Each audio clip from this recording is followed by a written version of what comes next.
Yeah, we'll go up a little bit. You can go up a little bit? Yeah, I guess. Motherfucker. That first one was hard, man. Like, I don't know where I'm at. Do more? Rich back here with RK Athletics, and today I'm joined by the headline, Shaun Martens, one of the busiest professional wrestlers in North America, in the world probably. I think it was 190 some shows last year. 192 matches last year, not 190 some shows, but 192 matches. There you go. I think it was like 120 shows or something like that. Insanity. So we're gonna go through Shaun Martens' workout here. What are we doing today? We're gonna do a shoulder workout. Sick. Always with the shoulders. You gotta get those boulders to look good in the ring, baby. I'm sure you're part of the bad shoulder club like I am. Yeah, very much so. That's why I've completely, unfortunately, abandoned a lot of barbell work as far as my shoulders go. Yeah, me too. Like barbell overhead presses used to be my favorite, and then it's just too aggravating. Yeah. So a lot of the stuff that I like to do is joint friendly. Perfect. I like joint friendly. I follow a lot of Joe DeFranco stuff, so I steal a lot of his joint friendly. So I think I saw on Instagram that was the last program that you're really officially doing? Yeah, I just wrapped up Strong Bastard 911 for the second time. Nice. How'd it go? I started a keto diet halfway through as well, so I wasn't following the right nutrition advice. So I didn't get stronger, but I didn't lose a lot of muscle mass. I've lost a lot of size, like a lot of overall weight and a lot of body fat, but I don't feel like I've lost a lot of muscle. I've just not as strong as I used to be, obviously. Yeah, as you get older, these warm-ups become more and more important. Yeah, man. And the same thing with like the wraps and stuff. Yeah.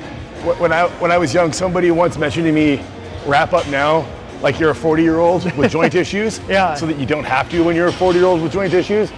And I took that to heart, and now I'm a 40-year-old and I have joint issues. But they're not as bad as they could be. Yeah, you already know what to expect essentially, right? So, what do we got first on the docket? I think we're gonna start with the compound movement first. Cool. We'll do dumbbell shoulder press. Yeah, sure. A little safer on the joints, so. Seated or standing? Seated.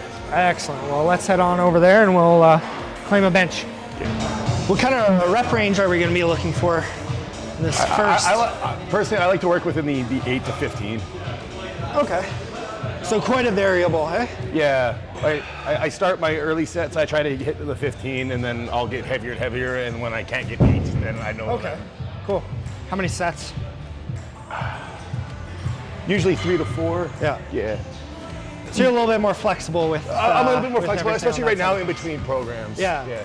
Right now I'm just here to have fun. Yeah, that's fair. Catch me burping.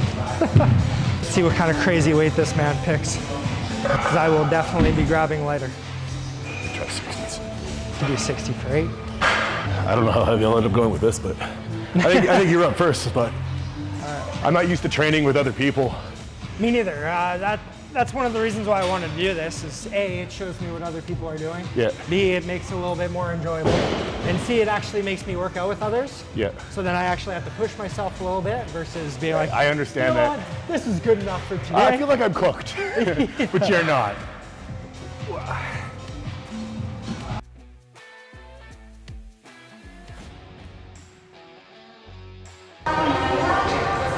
Okay, there we go.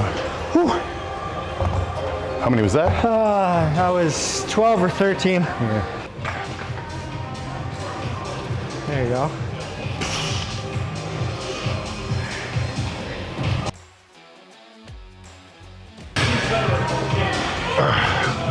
Nice. Yeah, we'll go up a little bit. You can go up a little bit? Yeah, I guess. Motherfucker.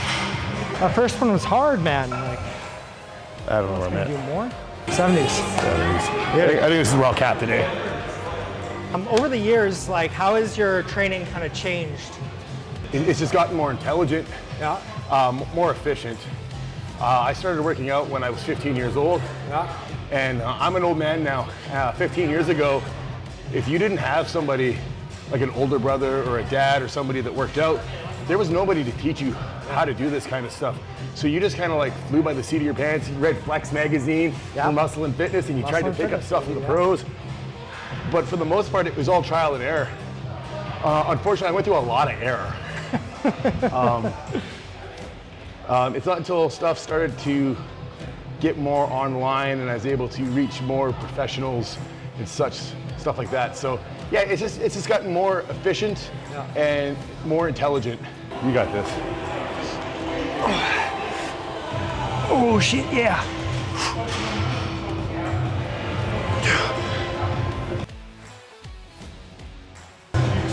Oh yeah. That was fun. Oh, my turn for pain.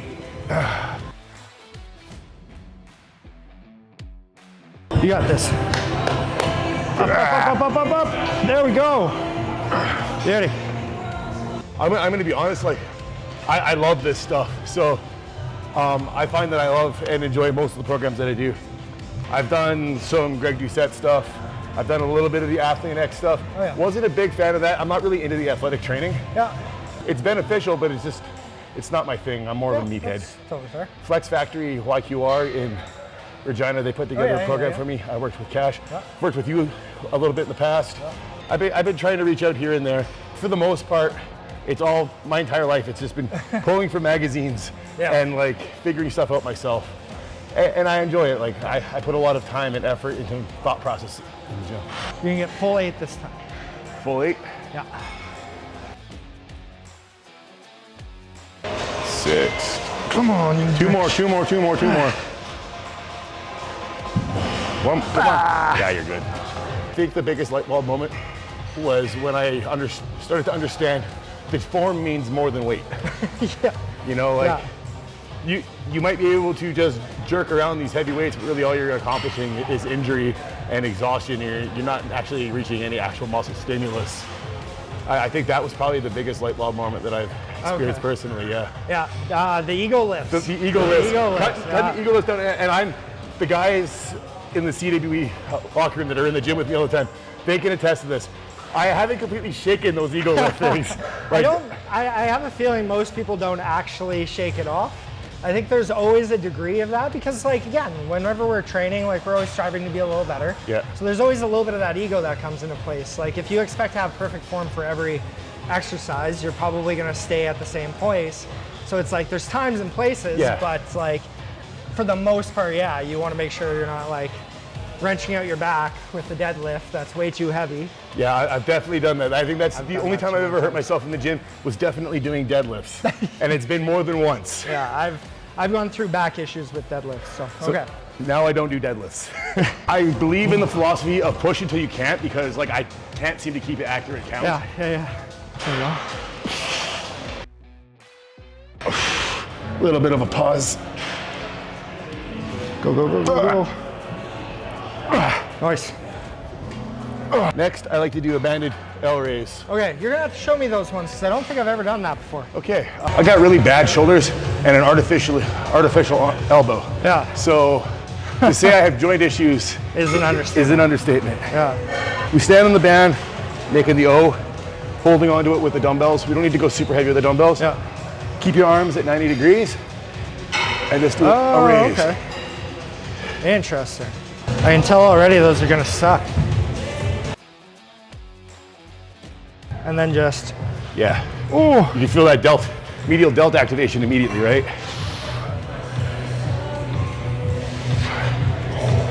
Yeah. How many of these? And for these, I try to aim as highest rep as possible. So usually about between 12 and 15. They're light, but they suck. Oh, in the best kind of way. Oh, that's a... Like those are 10-pound dumbbells, it's humbling. Yeah, that's a nice little humbler.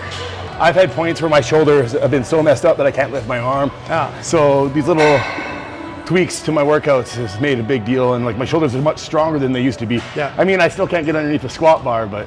How do you find sticking to programs are when you're on the road? It's definitely a lot tougher to stick to the program on the road. Yeah. Starting next week, I'm going to start Joe DeFranco program I've done before, Built to Last. And the reason I'm doing it going into a tour is because it's a 3-day program. Okay. So at some point during that week, I'll be able to get into the gym at least 3 times. Yeah. So I'll be able to hit all those dates. It's nice because at least most towns, it seems like you guys have like some gym relationship there. So we're really fortunate that our promoter is a gym guy too. So like one of the biggest and most important things that he has on the docket going into a town once all the expenses and overheads covered is we got to find a gym. Yeah. So I'd say 9 out of 10 times there is a gym hookup or a gym that we can go to, and I'd say if we're on the road 15 days, we're in the gym 13 at least. Yeah, that's pretty nice. Yeah. It's all about this pump, baby.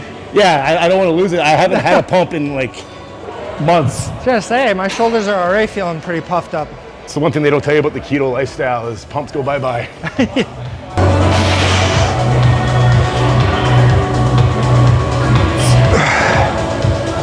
There you go. Nice job, man. Shoulders already burning. So I find it helps if I have the band run down the handle like that, and then I grab onto the band itself. Oh, kind of. With the handle. I just find I have more control of it that way. Yeah. Yeah.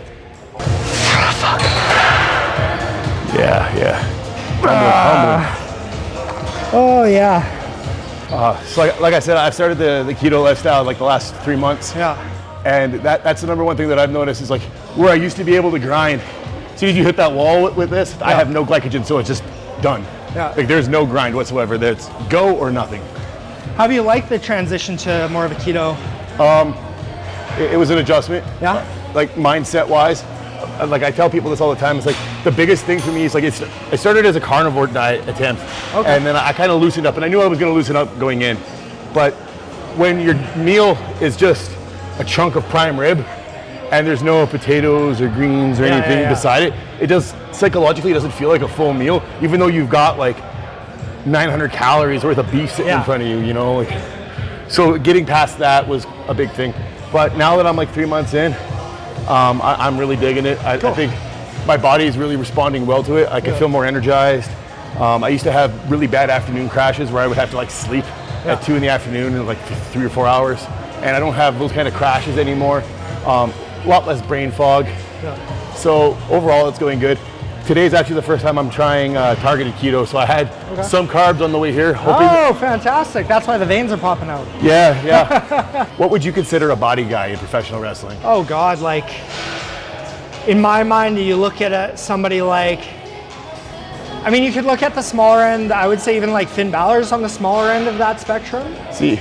But he's just very lean, right? See, guy. That's completely wrong though. Like, so the whole idea behind body guy is a guy that has the body. That's all he got. That's his marketability is just the body.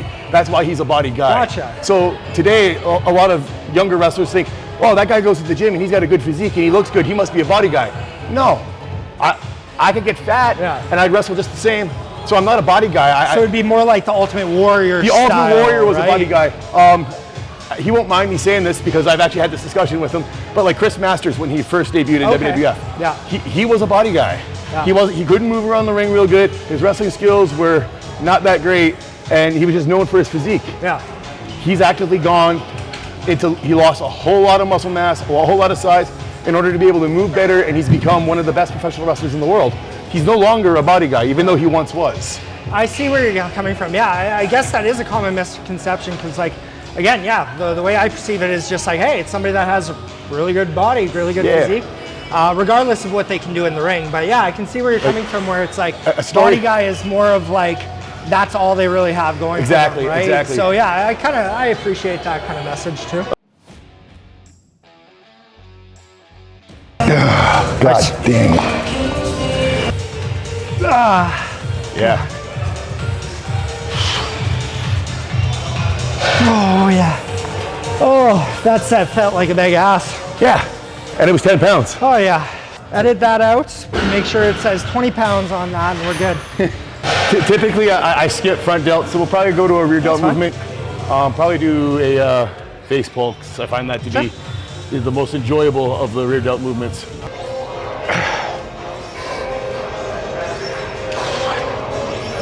Let's go.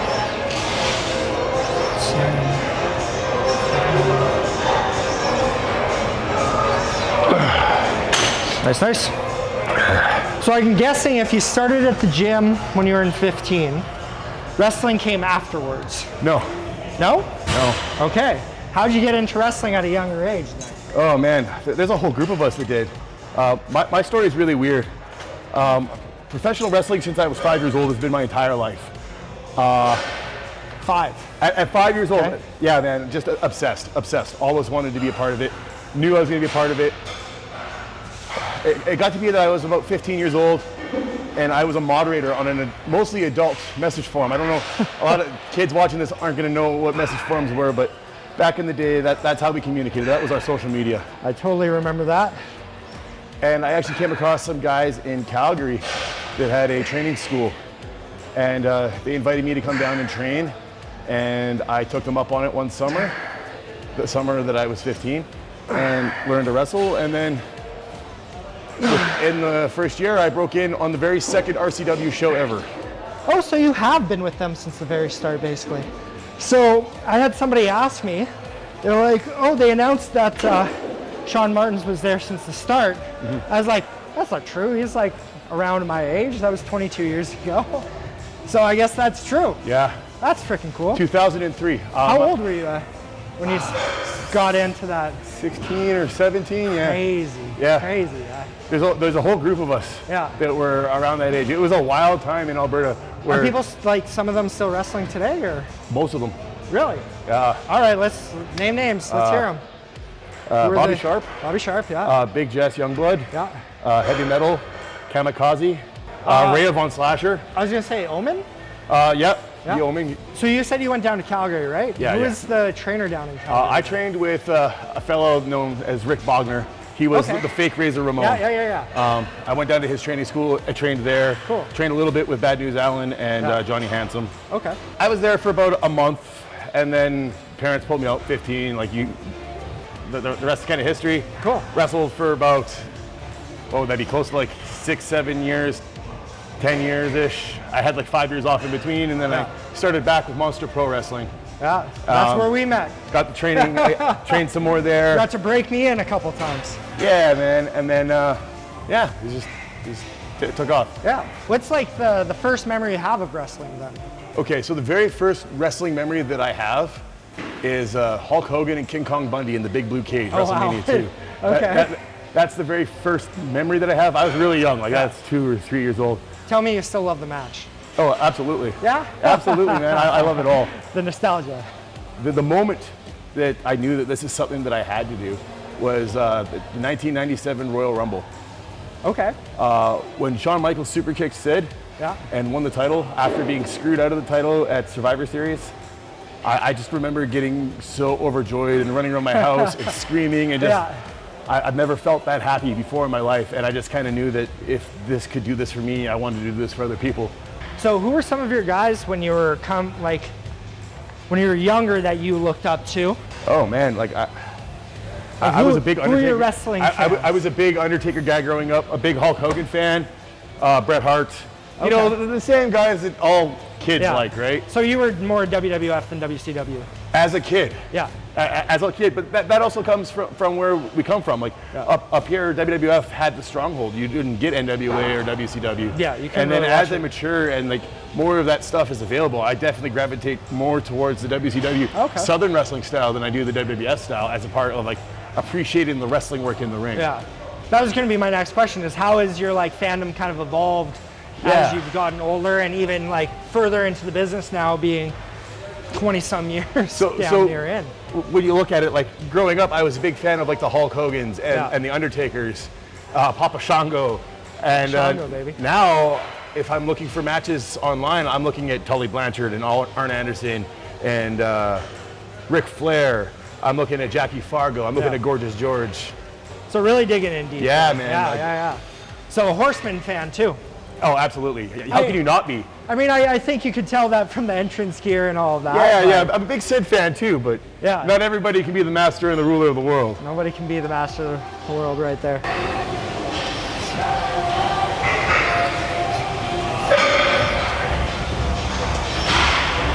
I mostly focus on trying to feel the activation in the rear delt itself.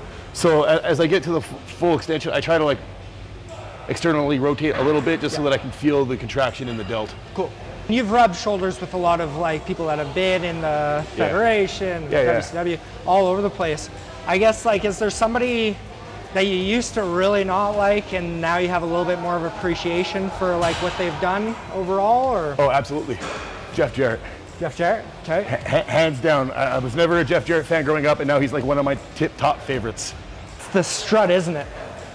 The ring psychology and the heel work and just his mind for everything. Even though he's what, like 13-time heavyweight champion or whatever, thanks to TNA, like he's still so underrated and underappreciated. What are some of the matches that you've had in wrestling that kind of stand out to you as some of your favorite? What are the highlights of Shaun Martens' career? Oh man, I really enjoyed all my matches with Mentolo. I'm gonna get that out of the way first. Yeah. But I think my favorite matches were the ones that I had with Eric Rowan. Oh, cool. A couple years ago.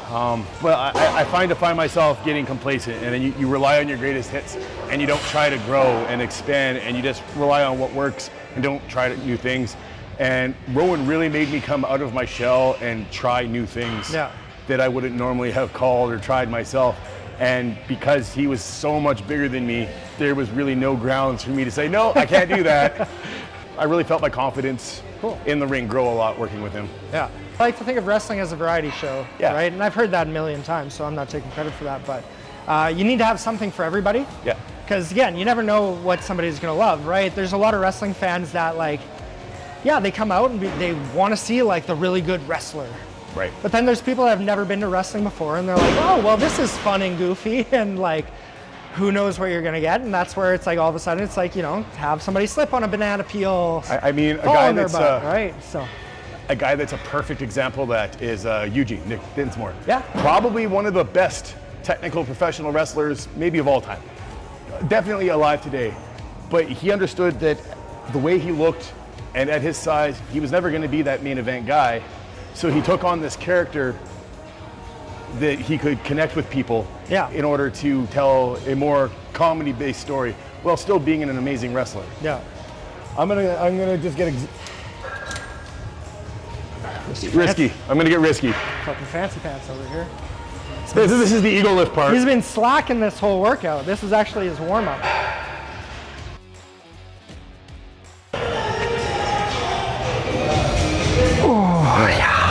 Yeah. All right, cool. For the next one, I'm usually that guy that everybody hates and I curl in the squat rack. We can give her. So that pretty much rounds out the shoulders, and then I like to do accessory movements. So I don't personally do arms days because I think arms days are a waste of time. Fair enough. So I will do a set or two of arms on every workout. Gotcha. And on leg days, I do my abs, right? So I try to do legs twice a week when I'm putting together my own program. So I have abs and legs twice a week. Sweet. And then I run through a chest, shoulder, and back day with arms throughout. Cool. It's just kind of a finisher thing. So with an Olympic bar, I just try to get 50 reps, rest pause style, as many reps as you can throughout. Rest 15 seconds if you need to until you hit 50. Goddamn. It's even harder for me. My arm is artificial. There's 52 screws through here and a giant plate. So my arm doesn't turn over all the way. Do you want an easy bar? No, I'm trying to.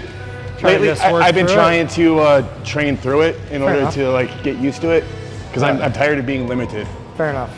You must be a joy to go through an airport with. Yeah. Oh, I'd say I beat going through the airport, the scanners, 75% of the time. Okay.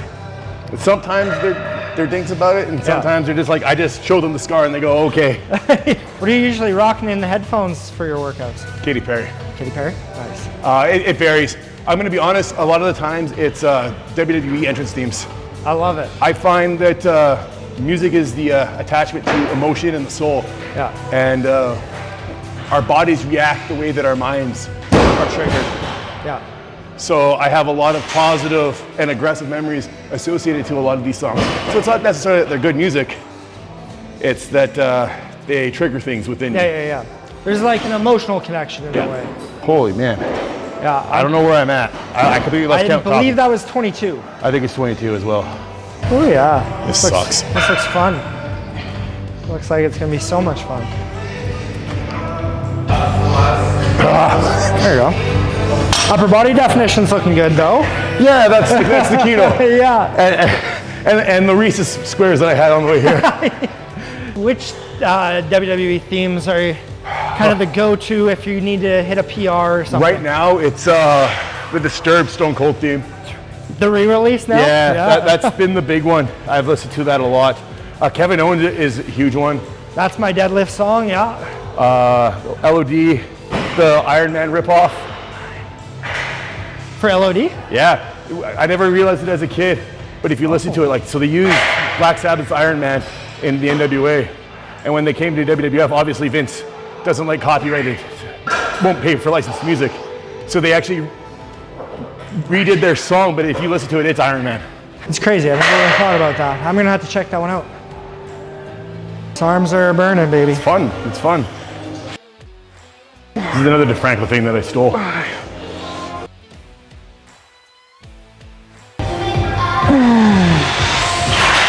Oh, fuck. Cool. That was cardio for sure. Based off of your travels around Canada, Yeah. who are some of like the up-and-coming wrestlers people should look out for that you've encountered outside of yourself? And I don't consider myself young, so don't answer me either. It's fine. Young guys to watch out for. Chad Daniels has got a bright future ahead of him, as does Josh Cheeks Holiday. Okay. Jay Blast in Ontario. The Digglers are also pretty amazing. Yeah. Charlie Joseph out in the thrash scene is quite impressive as well. Cool. The Handsome Devils here in Alberta are really starting to get the wind beneath their wings. Future headlines. Oh, well, I wouldn't go that far, but. Tell people where they can find you. Okay, well, you can find me on Instagram at Headline Shaun Martens, on Twitter, or was it X, at Shaun Martens. You can find me on Facebook, Shaun Martens. You can find me on the Canadian Wrestling's Elite Point to Prove Tour. I think that's May 22nd to June 6th. I'll be in Pure Power Wrestling June 7th, and then just watch me on your local Can-Am and RCW shows. Being very presumptuous that we're going to get this out before June 7th. So now I have deadlines. Definitely follow this guy on Instagram, Facebook, X, all the things, because man puts out promos like no other, lots of content, always promoting a show. If you haven't been to an independent show, go check this guy out. Check it out because it's so much fun. That's it for today. Thank you so much for the killer shoulder workout. I'm gonna be feeling that for days. As always, you know, like, subscribe, share this video with a friend. The more eyes that we can get on independent wrestling, the better off we're gonna be. And yeah, we're gonna keep on getting more jacked. Hopefully. Every single time. And how do you end off every promo? Oh, this wasn't a spoiler. This was just tomorrow's headline. Today. I love it. I'm blown up.